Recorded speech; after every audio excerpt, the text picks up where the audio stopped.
자, 효력에 따른 분류는 넘어가고요. 182페이지 넘어가고 등기의 기간 및 설비 제2자. 효력에 사실은 1장에서는 원래 뭘 공부해야 되는 줄 알아요? 1장은 이 효력을 공부하는 거예요. 어? 1장에서 가장 중요한 건 뭐다? 효력이에요. 그래서 왜 넘어가느냐 중요한데 어차피 나중에 다 하게 되는데 민법에서도 한번 치고 올라와 이 내용이 물권법에서. 지금 하면 또 여러분들 아직 가등기도 모르고 취득시효도 모르고 아무것도 모르잖아 지금. 어? 근데 또 그거 하면 또 어려우니까 다음에 하도록 하고 제2장 등기의 기간 및 설비. 시험에 잘 안 나오는 단원입니다. 올해 근데 한 문제 나왔어요. 올해 한 문제. 올해 한 문제 나왔는데 잘 안 나오는 단원 중에 하나예요. 근데 등기의 기간 및 설비에서는 등기의 기관에는 등기소를 의미하는 거고요. 그 설비는 인적 설비와 물적 설비로 나눠지는데 인적 설비가 등기관이고 물적 설비가 바로 뭐예요? 등기부야. 시험에 등기부는 나옵니다. 시험에 다른 건 안 나오더라도 등기부는 나오더라. 등기부. 여러분들 어제 뭐 하셨어요? 어제 수업 들으셨겠구나. 저 어제 쉬는 날이었거든요. 아침에 저희 집 앞에 카페벤에 가가지고 차 한잔 마시고 집에 들어와서 밥 먹고 점심에 또 나가서 탐앤탐스에서 또 커피 한잔 마시고 그래서 집에 다시 들어와서 저녁 먹고 또 나가서 스타벅스 가가지고 커피를 마시면 좀 그래서 무슨 티를 마셨는데 저희 집 앞에 웅진 플레이 도시가 있잖아요. 와보셨어요? 다 한 번씩은 와보는 데인데 공짜 쿠폰도 막 돌아가고 막 하니까 저희는 이제 저희 그 질 때 저희가 21층이거든요. 이렇게 내려다보면 지는 게 다 아 저렇게 워터파크가 생기는구나. 소음이 나니까 어떻게 해가지고 보상을 해준 게 그냥 한 번 공짜로 올 수 있게끔. 그 더럽게 치사해서 안 간다 이거죠. 어? 그래서 막 부녀회고 동대표고 막 이렇게 했어. 몰라 다 받아먹고 끝냈는지 주민들한테는 그냥 뭐예요? 한 번 들어올 수 있는 거. 그럼 뭐해? 그 인천, 부천 지역 사람들은 다 공짜인데 50% 할인인데, 응? 그렇잖아요. 그래서 거기가 극동건설이라고 아세요, 여러분들? 네. 극동건설에서 그걸 진 거예요. 그걸 타이거월드라고 했어. 근데 극동건설이 부도가 났잖아. 부도가 나가지고 힘들어가지고 지금은 아마 있긴 할 거예요. 극동이 완전 없어졌는지 모르겠는데 그래도 웅진에서 그걸 인수를 했어요. 그래도 웅진 플레이 도시로 이름이 바뀐 거야. 원래 타이거 월드였는데 웅진 플레이 도시로 바뀌면서 거기가 밑에 워터파크, 위에 눈썰매장, 스키장, 그다음에 옆에 골프 연습장. 우리나라에서 손 안에 드는 연습장이에요. 지붕이 없어요. 골프 연습장에. 딱 치면 350야드까지 나와. 340야드까지. 지붕이 없이. 넘기려면 넘겨보라 이거지. 바깥쪽으로. 그래서 마음 먹고 치면 넘어가는데 다칠까봐 못 쳐요. 사람 다치면 안 되잖아요. 골프공 맞으면 아프잖아요. 그래서 안 치는데 하여튼 그런 데인데 웅진에서 인수하면서 웅진에서는 그게 있잖아. 애들을 웅진 싱크백이 있잖아요. 그러면서 막 그 워터파크에 사람이 오기 시작하는데 주말에 차를 댈 수가 없을 정도예요. 여름에는 특히나 여름에는 차를 읽다가 마비가 될 정도로. 근데 와서 입장료는 싼데 거기서 먹어야 되잖아요. 얼마나 많이 비싸겠어. 먹고 쓰고 하는 게. 근데 거기에 카페베네하고 스타벅스가 들어섰는데 우리가 스타벅스 들었을 때 그게 한 10년 전 얘기예요. 아유 저기 누가 갈까. 도로변 그냥 휙 가면 끝인데. 근데 지금도 사람 많고 카페베네도 그때 당시에는 카페베네 우리나라 넘버원이었잖아. 요즘에 아시겠지만 카페베네 다 문 닫죠. 왜 안 가요 여러분들? 뭘 비싸? 저희 동네 2,000원이에요. 근데 제가 봐서는 맛이 조금 없어진 것 같아. 2,000원이에요. 카페벤에서 2,000원에 파니까 타메탐스도 얼마에? 2,000원에 팔아요 같이. 그래서 얼마나 좋아. 근데 대부분 거기 가면은 오랫동안 머물러 있잖아요. 저는 이제 노트북 하나 들고 가가지고 거기서 편집하고 막 한단 말이에요. 그래서 카페벤에서 한 3시간 있다가 집에 가서 밥 먹고 또 가면 그렇잖아. 저 사람은 맨날 와 백수처럼. 그러니까는 옆에 타멘텀스를 가요. 바로 옆이야. 그래서 먹고 그 다음에 이제 저녁 먹고 어디 갈 차례예요? 카페베네를 갈 차례 원래는. 근데 스타벅스를 가자. 스타벅스에 티를 시켰는데 5,300원이에요. 두 개 먹은 것보다도 더 비싼 거야. 세 번 먹을 거를 여기서 한 번 먹는 거야. 스타벅스에서는. 스타벅스. 제가 커피를 하루에 한 3잔씩, 3잔 정도 마셔요. 3잔 정도.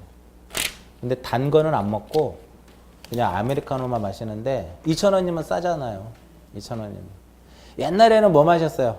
자판기 커피 마셨잖아. 100원짜리, 150원짜리. 요즘에 학원에 자판기가 없죠? 자판기가 없는 이유가 있어요, 우리? 돈 넣고 넣으세요? 아, 그렇구나. 요즘에는 테이크아웃에서 많이 먹는 분들도 많고, 요즘에는 뭐죠? 이렇게 믹스도 많이 마시잖아. 근데 옛날에 믹스가 있었지만 옛날에는 학원에서 대부분 가면 자판기에서 커피 뽑아가지고 모여서 이렇게 막 얘기하고 그런 시절이 있었어요. 10년, 15년 전만 하더라도. 근데 요즘엔 그게 없어졌어요.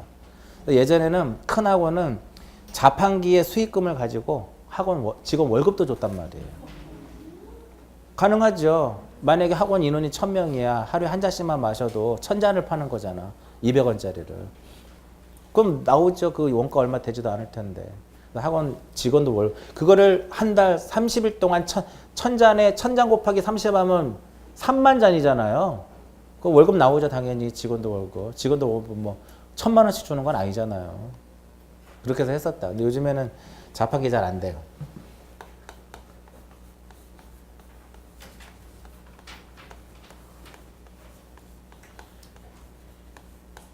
등기의 기간 및 뭐가 있어요? 등기의 기간 및 등기의 기간 및 설비가 있더라. 등기의 기간 및 설비가 있는데 아까도 말씀드렸듯이 잘 안 나오다가 작년에 하나 나왔어요. 그러다 보니까 어려울까 쉬울까요? 그렇다 난이도가 높은 건 나온 게 아닌데 어려운 거예요. 왜? 출제 빈도가 적다 보니까 대충 훑고 가버린단 말이야. 그럼 수험생들 그 공부 안 해요. 그럼 던져주면 그걸 못 푸는 거예요. 그 자체를. 여기서 등기의 기관이라고 하는 것은 무엇이다? 등기의 기관은 등기소를 의미하는 것이고 이 설비라고 하는 것은 그 등기소가 어떻게 구성이 되느냐. 등기소는 두 가지로 봐요. 두 가지로 보는데 하나는 무엇? 인적 설비하고 그 다음에 무엇이 있다? 인적 설비와 물적 설비가 있더라 이겁니다. 그럼 여기서 인적 설비라고 하는 것은 뭐를 나타내요? 등기관인데 등기관이 시험에 안 나온 지 한 15년 됐습니다. 그러니까 등기관은 누구를 등기관이라고 그래요? 그러니까 등기 사무를 처리하는 자를 등기관이라고 그래요. 그러니까 왜 안 나오냐면은 등기관에서는 사실은 낼 게 없어요. 문제 자체를. 등기 사무를 처리하는 자고 얘가 위법하고 부당하게 사무 처리하게 되면 그거에 대해 책임을 져야 돼요. 자기가 이름을 걸고 하는 거기 때문에. 근데 등기관은 공무원이잖아. 그래서 국가배상법을 따르도록 돼 있어요. 자기가 신청한 것을 자기가 처리하면 안 되겠죠. 그게 끝이에요. 등기관에 대한 게. 잘 안 나와요. 모든 초점을 어디에 맞춰요? 물적 설비에다 맞추는 거야. 그러니까 물적 설비라고 하는 것은 여기서 무엇을 의미해? 물적 설비란 등기 무엇이다? 등기 부더라 이겁니다. 그래서 항상 시험에서는 어디서 나와요? 여기서 시험에 나오는 거야. 등기부에서 시험에 나오는 거야. 등기부에서. 이게 가장 핵심이더라. 전 시간에도 그렸고 지난주에도 그렸고요. 오늘도 아침에 한번 좀 전에 1시간 전에 살짝 그렸었잖아요. 요거. 그러니까 등기소는 뭐가 등기소는 등기 사무를 처리하는 기관이에요. 등기 사무 처리해야죠. 등기소. 그럼 등기소는 어떻게 설치가 되는 거냐면은 시, 군, 구별로 시군 구별로 등기소가 만들어지는데 반드시 일치하지는 않아요. 행정구역별 일치하지 않아요. 예를 들어서 서울의 구가 몇 개예요? 아, 그럼 모르겠네. 몇 개예요? 서울의 구가 몇 개예요? 30개라고 가정해보자고요. 원칙적으로는 등기소가 몇 개가 있어야 돼요? 30개가 있어요. 구마다 하나씩 있어야 되는 거니까. 근데 여기 노원구죠. 건너는 도봉구죠. 도봉 등기소가 있죠. 그게 이 두 개를 관할할 거예요. 보통 구마다 하나씩 정해지는데 한 개의 등기소에서 두 개를 관할할 수도 있다 이거야. 그럼 반대로 하나의 구에 몇 개도 있을 수 있어요. 두 개도 있을 수 있다. 이게 바로 등기소의 개념이에요. 근데 시험에 안 나와요. 자, 이런 내용들은. 근데 등기소의 가장 핵심 뭐냐면은 우리가 등기를 하러 가는데 어디 가서 해야 되느냐 이거야. 아무 데나 가서 하는 것이 아니라 관할 등기소에서. 등기소는 관할 등기소에 가서 해야 된다. 그리고 이 관할 등기소라고 하는 것은 뭐냐 이거죠. 부동산 소재지를 관할하는데. 에? 등기할 목적인 부동산 소재지를 관할하는 데가 바로 뭐다? 관할 등기소다. 예를 들어서 여기서 땅을 샀는데요. 영등포구 등기소 가서 하면 안 된다 이거죠. 에? 강서구에서 땅을 샀는데 양천 등기소에 가서 하면 안 된다 이거야. 강서구에서 땅을 샀으면 강서 등기소에 가서 등기를 해야 돼. 왜? 강서 그 등기소가 강서구 그 부동산 소재지를 관할하는 데니까. 이해하시겠죠? 영등포에서 건물을 샀는데 저기 양천 등기소에 가서 등기하면 안 해주더라 이거야. 그래서 관할 등기소란 등기할 목적인 부동산 소재지를 관할하는 등기소를 무엇이라고 그래요? 관할 등기소라고 하는. 그럼 만약에 관할을 위반을 해서 등기를 신청하며 위반을 해가지고 등기를 무엇하면 신청을 하게 되면 등기관이 관할을 위반을 해서 등기를 무엇하면 신청을 하게 되면 등기관은 29조가 각하사유거든요. 등기법 제29조를 각하사유인데 29조 몇 호에 의해서 1호에 의해서 무엇을 해버려요? 각하를 합니다. 안 된다라고 밀어내요. 저쪽 가서 하시라고. 그 소재지를 관할하는 등기소에서 하라고 이렇게 쭉 밀어내요. 그런데 만약에 29조 1호에 의해서 각하가 되는데 등기관이 기록을 해버렸어요. 기록을 했다라고 하는 것은 등기를 무엇했다라는 거다? 실행을 했다라는 거죠. 그래도 인정을 안 해줘요. 실행이 된다 하더라도 이건 무효인 등기가 당연 무효가 돼요. 실행이 돼도 얘는 당연 무효인 등기더라 이겁니다. 무효인 등기고 따라서 등기관이 어떠한 소정의 절차를 거쳐가지고 직권으로 무엇을 해버려요? 직권으로 말소를 해버리고 말소를 해달라고 또 이의를 신청할 수가 있어요. 관할 위반의 등기는 신청하면 어떻게 돼요? 각하가 돼. 근데 실행을 했어. 그래도 무효다 이겁니다. 직권말소 이의를 삼을 수 있다 이겁니다.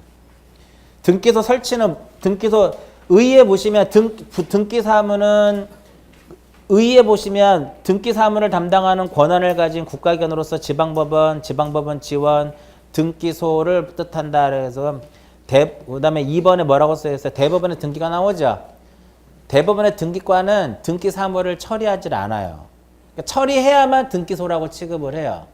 그래서 등기사무를 처리하지 않기 때문에 등기소라 하지 않고 3번은 뭐예요? 시, 군, 구를 기준으로 해서 정해지나 반드시 일치하는 것은 아니다.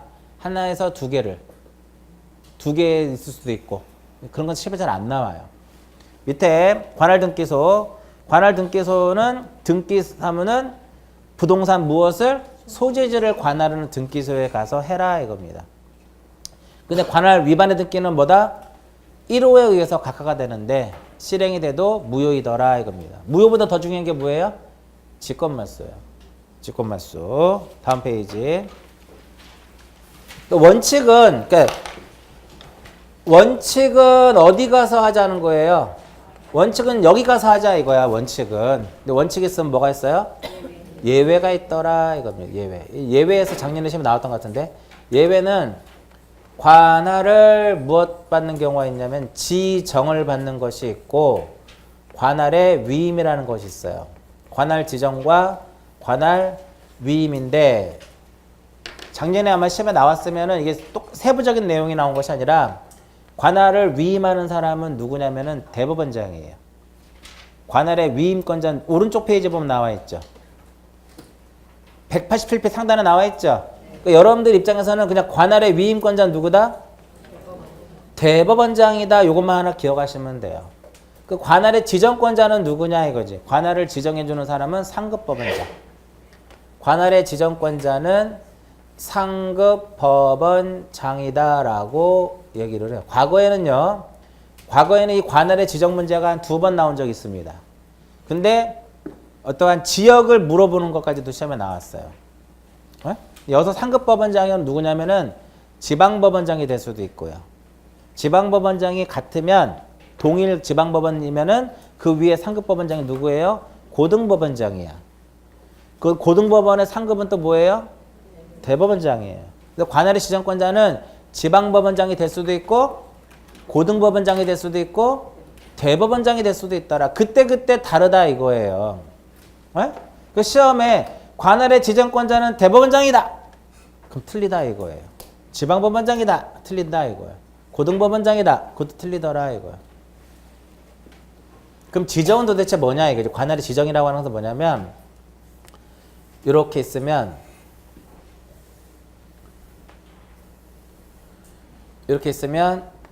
여기가 강서구예요. 강서구 무슨 동?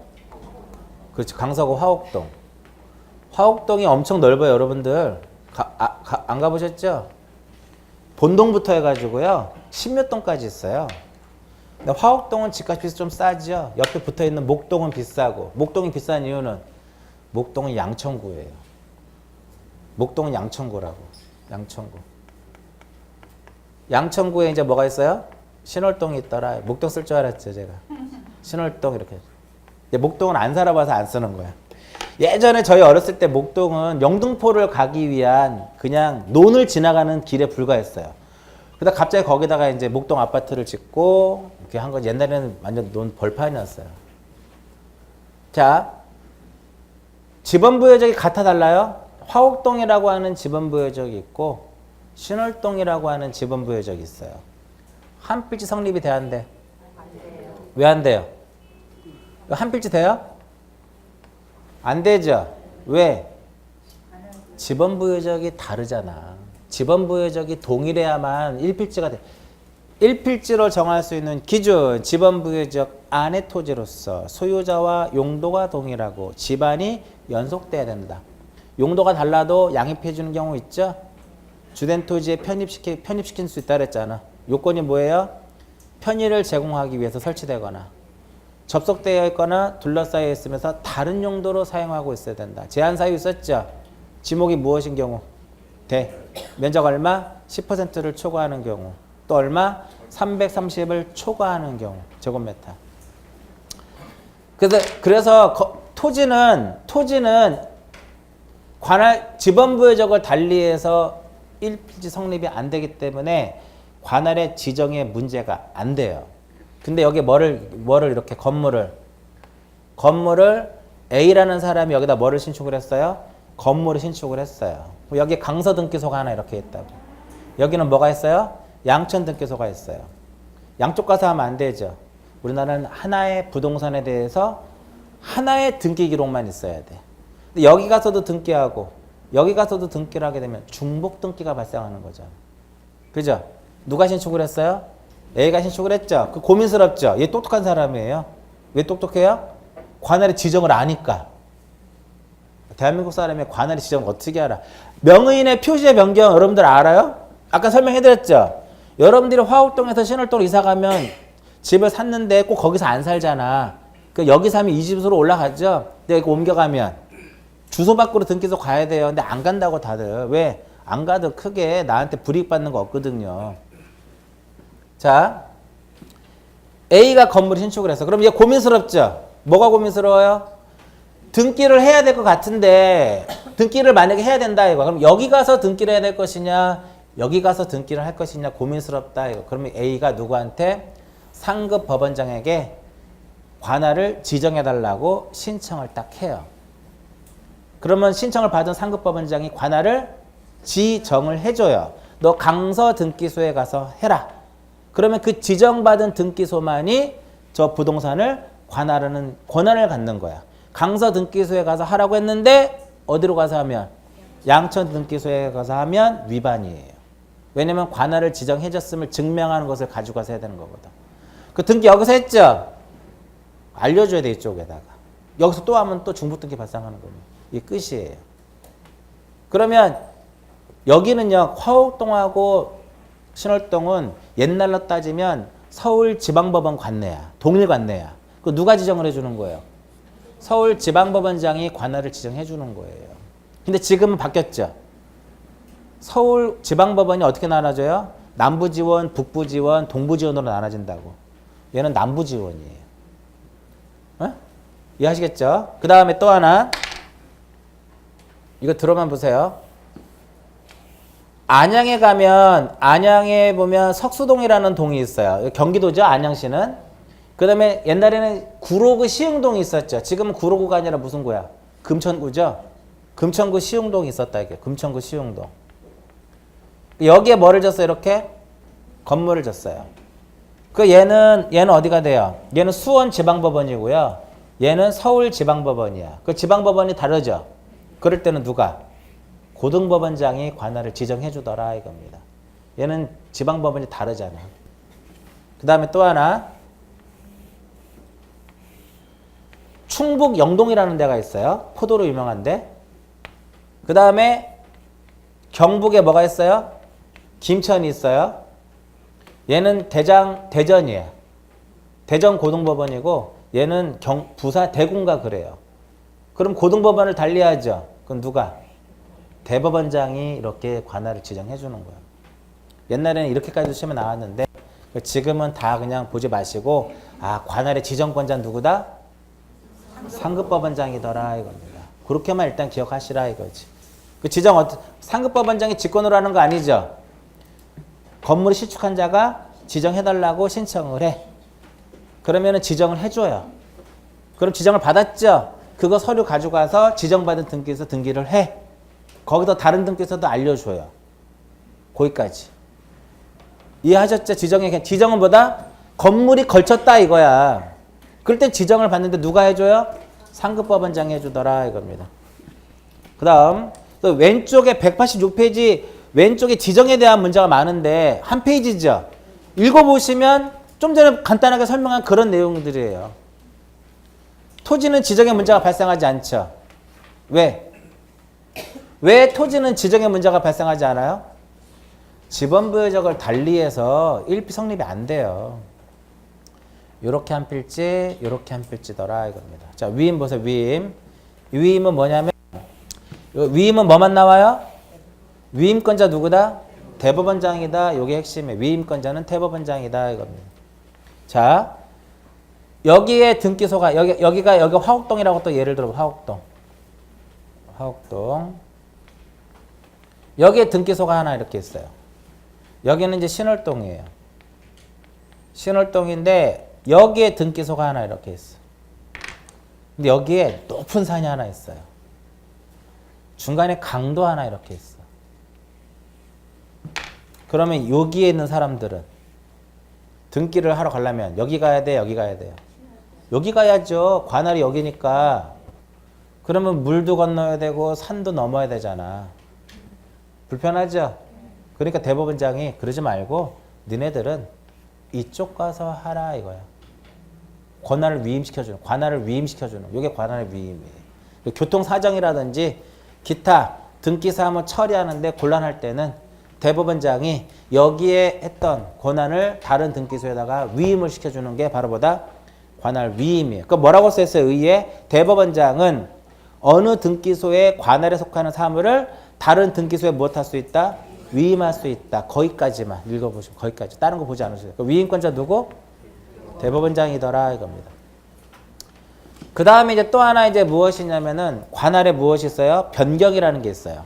이거는 예외가 아니라 관할이 무엇 되는 게 있다? 관할이 변경이 되는 게 있어요. 관할의 변경을 다른 말로 관할의 무엇이라 한다? 전속이라 그래요. 전속. 네? 전속. 잘 보세요. 관할의 변경을 다른 말로 뭐라 그래요? 관할 전속. 그러니까 이사 가는 거야. 쉽게 생각하면 우리가. 자, 원래 옛날 행정구역상 화곡동하고 신월동은 무슨 구였어요? 화곡동하고 신월동은 강서구였어요. 맞죠? 강서구였는 여기는 여기 노원구죠. 옛날에는 노원구였어요? 도봉구였겠지. 도봉구인데 도봉구가 나눴겠죠. 노원구하고 도봉구식으로. 맞죠? 강남구도 서초하고 이렇게 나눠지듯이 이렇게 구로구하고 금천구하고 나눠지듯이. 그 옛날에는 강서구니까 강서구청 옆에 뭐가 하나 있어요.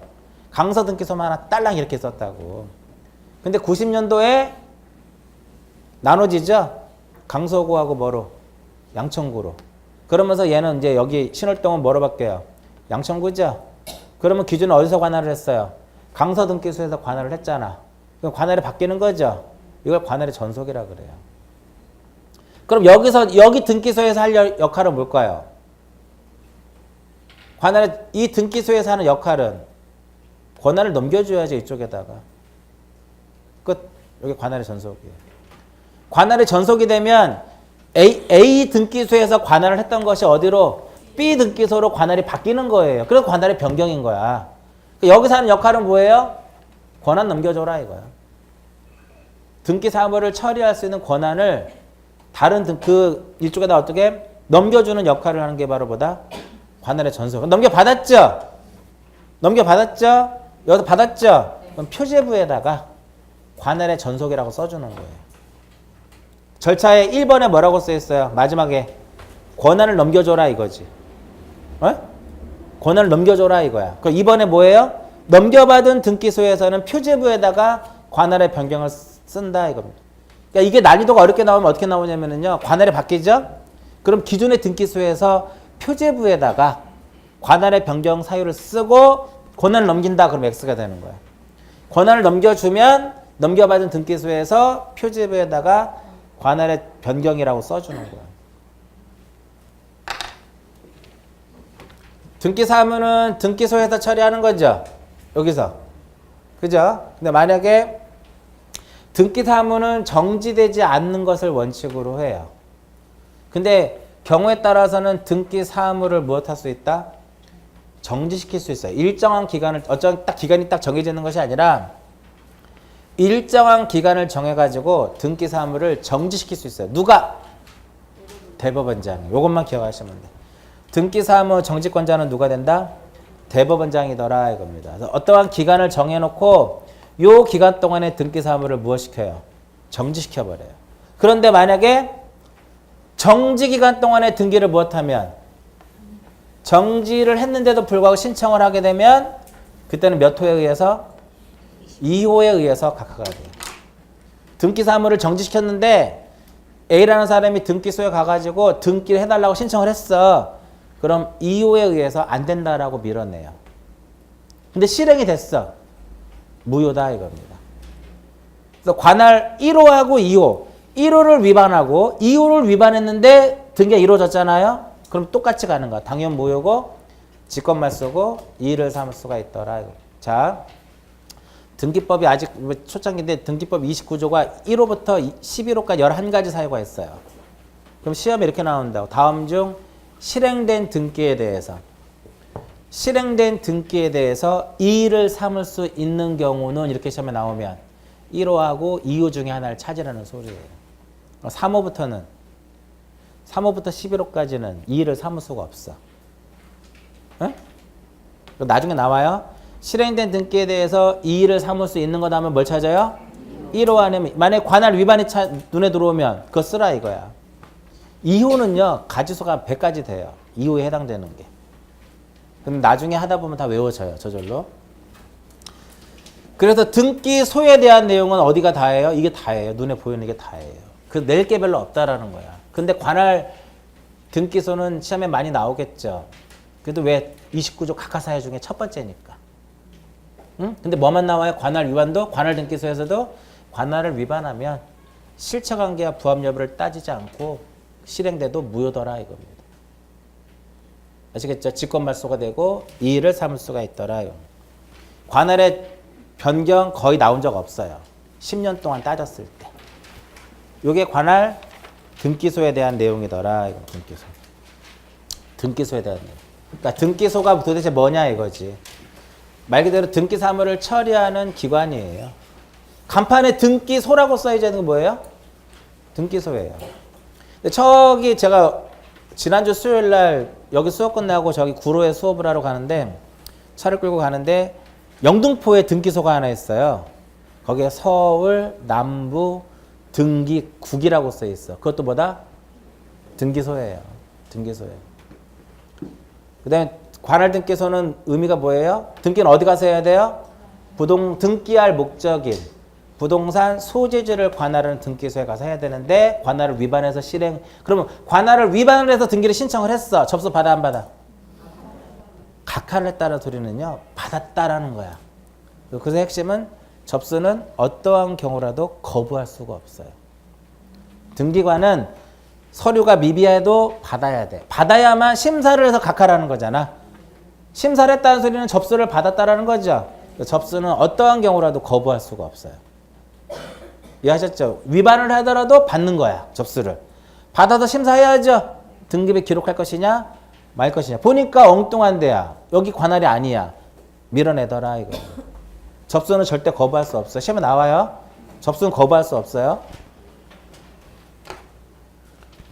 이렇게. 그 다음에 관할 등기소 예외는 뭐다? 관할을 지정받을 수 있고. 지정권자 누구? 상급법원장. 위임권자 누구? 대법원장. 이렇게만 기억하시면 돼요. 그 다음에 전속이란 무엇이다? 관할이 바뀌는 거. A의 권한을 바뀐 다른 등기소의 권한을 넘겨주는 거. 넘겨받은 등기소의 역할은 뭐다? 표제부에다가 변경사유를 쓰자 이거. 이거 다예요. 그 다음 등기관. 등기관은 누가 등기관이에요? 얘는 등기관은 등기 사무를 처리하는 자가 바로 등기관이에요. 근데 아무나 등기되는 것이 아니라 4급, 5급, 6급, 7급 중에 지방 법원장이 무엇하면 지정하면 누가 된다? 등기관이 되더라 이거면. 4급이 누구예요? 그래서 법원 사무관이야. 법원 서기관. 5급이 뭐예요? 등기 사무관. 6급이 등기 주사. 7급이 바로 보다 등기 주사보. 순서대로 4, 5, 6, 7 쓰시면 돼 위에다가. 그 중에 누가 지방법원장이 너 등기관이다라고 무엇하면 지정하면 등기관이 되더라 이거. 근데 등기소장은요. 등기소장하고 등기과장은 지정을 받지 않아도 등기관이에요. 등기소의 대빵이잖아. 별도의 지정이 없어도 보직의 명을 받으면 등기관이다 이겁니다. 처리에서는 뭐를 보셔야 돼요? 등기관이 등기사항을 기록하고 처리하는데 2번에 뭐라고 써있어요? 접수 순서대로 처리하라. 접수 순서대로. 그 3번 중요한 질문이에요. 등기관이 등기를 사무를 처리했을 때는 등기 사무를 처리한 등기관이 누구인지 알 수 있는 조치를 취해야 된다. 그럼 누구인지 알 수 있는 조치를 취한다라고 하는 것은 바로 뭐다? 미리 부여받은 식별부호를 기록하는 것이다 이겁니다. 됐죠? 자 이제 다시 요거랑 관련된 건지 하나 이제 말로 설명할게요. 등기는 언제 효력이 발생해요? 이제 접수할 때라고만 기억하시면 안 돼. 등기관이 등기를 마쳤을 때 접수할 때. 네? 등기관이 등기를 마치면 언제? 접수할 때. 거기서 등기를 마쳤다라고 하는 건 뭐예요? 이거 등기 누가 처리했는지 알 수 있는 거를 했다 이거야. 거기 2번, 3번에 써 있잖아. 이 등기 사무를 누가 처리했는지 알 수 있는 조치를 취했다 이거예요. 다시 그러면 거기서 알 수 있는 조치는 뭐예요? 미리 부여받은 식별부호를 기록한 것이다. 거기까지 연결해서 보시는 거예요. 언제 효력이 발생해요? 등기관이 등기를 마치면 언제? 접수할 때. 마쳤다라고 하는 것은 이 등기 사무를 어느 등기관이 처리한지 알 수 있는 조치를 취해라 이겁니다. 그 조치가 뭐예요? 미리 부여받은 식별부호를 기록하는 것이다. 그렇게 연결해서 보셔야 돼요, 사실은. 그 다음에 업무 처리 제한은요. 여러분들이 등기관 자기, 배우자, 사촌인의 친족이거나 친족이었던 자가 등기를 신청하면 그 처리하지 말아라 이거야. 공정성 때문에 그래요. 이해하셨어요? 자기가 등기 신청인이거나 배우자가 등기 신청인이거나 사촌인의 친족이거나 친족이었던 자가 등기를 못하면 신청하면 처리하지 말아라 이거예요. 다만 처리할 수도 있어요. 그 등기소에서 소유권의 등기를 한 성인 몇 명? 2명이 참여해서 조서를 작성하면 처리해도 돼요. 이해하시겠죠? 이렇게 생각하시면 돼요. 자기가 신청하면 자기가 처리하지 말자. 할 수도 있다. 근데 만약에 자기가 배우자가 신청을 했는데요. 그 당의 등기소에서 소유권의 등기를 한 성인 2명이 참여 없이 등기관이 그걸 처리해버렸어요. 무효, 유효? 유효예요. 유효. 무효인 등기는 1호하고 2호만이에요. 1호가 관할 위반이고 2호는 사건이 등기할 사항이 아닌 것이에요. 얘는 일종의 그냥 우리가 제척 규정은 절차적 규정이에요. 그냥. 이것을 위반해도 뭐는 아니다? 무효는 아니다 이거예요. 거기까지만 보시면 돼요. 거기 써있지는 않죠, 내용이? 대상만 보시면 돼요. 대상에 뭐라고 써있어요? 신청인의 때에는 그 등기소에서 소유권을 한 성년자로서 등기관의 배우자 등이 아닌 이 2명 이상이 참여가 없으면 등기를 할 수 없다라고 써있잖아. 그러면 그들이 참여하면 있는 거죠. 그렇게만 보시면 돼. 근데 이거를 위반하도록, 그러니까 제척 규정을 위반해서 등기를 해도 무효는 아니다. 거기까지만 보시면 돼. 거기까지만. 오른쪽에 재정보증이 있어요. 등기관의 재정보증에 관한 사항을 운영할 수 있는데 법원 행정처장. 그건 암기를 하셔야 돼. 그거 누가 나오면 틀려요? 대법원장 이렇게 나오면 틀리겠지. 그걸 이제 법원 행정처장은 등기관의 재정보증에 관한 사항을 운영할 수 있다. 아까도 말씀드렸듯이 등기관은 10년 동안 한 번도 언급된 적이 없어요. 공인중개사 시험에서 역대적으로 가장 쉬운 문제가 하나가 있어요. 그게 뭐냐면은 등기소에 근무하면 다 등기관이다. 등기소에 근무하면 모두 등기관이다. 이렇게 한번 나온 적이 있어요. 이게 한 3회 때, 4회 때 이 정도. 지금은 그런 거 안 나와요. 낼 게 많잖아, 지금은. 그때는 이제 난이도를 되게 쉽게 내가지고요. 등기소에 근무하면 모두 등기관이다. 그 다음에 쉬운 문제가 뭐냐면 다음 중 갑구에 기재하지 않는 거. 지상권 이런 식으로. 지상권은 소유권 이외에 걸리니까 을구에다 옛날 문제. 요즘 들어서 나오진 않아요. 나오긴 해도 단답형보다는 하나의 지문으로 섞여 나오겠죠. 등기관은 그냥 한번 읽어보시면 되겠고 등기소는 관할 등기소가 뭐냐. 위반을 했을 때 어떻게 할 것이냐. 예외 지정, 위임. 전속이 되는 경우도 있죠. 등기소 하면 정지권자 누구? 그러니까 여기서는 외우는 게 뭐예요? 지정권자 상급법원장, 위임권자 대법원장, 정지권자 대법원장. 에? 재정보증에 관한 사항을 정해서 운영할 수 있는 사람 법원행정처. 이게 중요한 거 여기서는. 이게. 그 다음에 이제 잠깐 쉬었다가 다시 한번 이것도 합니다. 등기부를 다시 한번 요거 잠깐 쉬었다 하면.